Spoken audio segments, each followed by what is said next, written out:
in the same food plot where my mother-in-law Judy killed her deer last year, and he was actually standing right there. We were hunting in the redneck blind, but I've kind of changed the architecture of the food plot a little bit. You know, I changed it up a lot from last year. Last year was really the first year that we planted all this to food, and it's kind of changed how the deer are moving, and we put the redneck blind up and it worked out great. But when we got into later season, I noticed some things that I wanted to change a little bit. So we put in about an acre of corn. It's about 200 yards long and 24 yards wide. I wanted the corn for a vertical cover to make the deer feel a little bit safe, because we've got a road about a half mile out there. It's gonna help me walk in. It's gonna pinch the deer down a little bit. And then we've got an acre of soybeans. And then I planted this strip of soybeans in front of the redneck blind, mainly because last year when we were hunting it, we'd have deer come by the redneck and we couldn't see them out of the windows because they were so close. So I planted a couple widths of the planter to keep them 15 yards away from the blind. Now later season they'll be in there, you know, feeding on those, but it's just more of a soft edge to kind of keep the deer away, because most of the deer come from that direction. So we hunt this stand with anything east wind.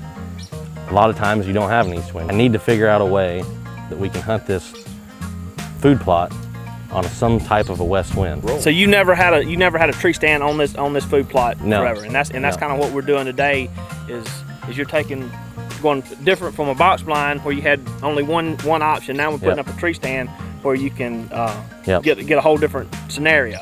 Yeah, and it's just kind of a tough area because we're on the very west end of the farm. That is our property line, and it's just a big ag field out there. Yeah. So we're trying to just add to the habitat out. If you notice, the food plot's really weedy, and it's good and bad. We're not trying to grow a crop. We're trying to grow a food plot for the deer. But I think those weeds are going to add a little bit of the vertical cover that we need as well to make them feel safe out here where normally they weren't spending any kind of time. You know, trying to add to the huntability of it and get some type of a west wind stand.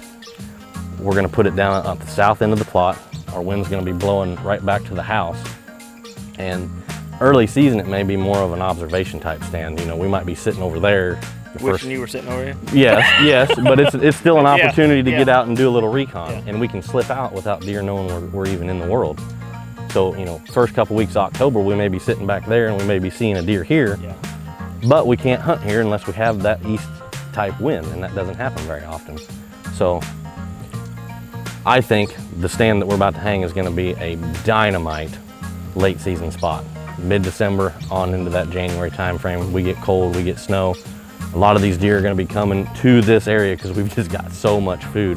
What you explained about your knowledge of how they congregate on that little hillside before they head out through that gap into the big field. When we were filming last year, late season, I had like 36 or 37 deer in the plot. 19 of them were bucks, and they all congregated in just a 20-yard spot at that end of the field. And it just so happens it was within 30 or 40 yards of where I want to hang the stand. So just learning from hunting last year and getting the hang of things. So yeah, and the cool thing about that is you drive by that tree 1,000 times and not think twice about it. Yeah. But just being aware of your surroundings and learning from past movement, that's cool. Yep. You know, it's just an adaptation to what you've seen.